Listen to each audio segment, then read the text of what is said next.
తెలంగాణ మంత్రి కేటీఆర్ చేనేతపై ప్రత్యేక దృష్టి పెట్టారు. ఇప్పటికే వారానికో రోజు చేనేత వస్త్రాలు ధరించాలని పిలుపునిచ్చిన కేటీఆర్ ఎమ్మెల్యేలు, ఎమ్మెల్సీల కోసం అసెంబ్లీలో ప్రత్యేక కౌంటర్లు ఏర్పాటు చేయించారు. ముందుగా ఓ జత దుస్తులు అందరికీ ఉచితంగా అందించారు. మరిన్ని దుస్తులు దగ్గరుండి మరీ కొనుగోలు చేయించారు కేటీఆర్. కొంతమంది ఎమ్మెల్యేలు ₹1,00,000 వరకు దుస్తులను కొనుగోలు చేయించారు.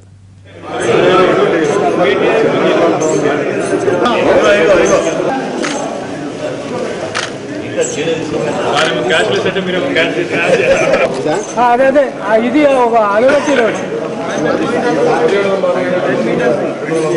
10 మీటర్లు అది ఇచ్చేది.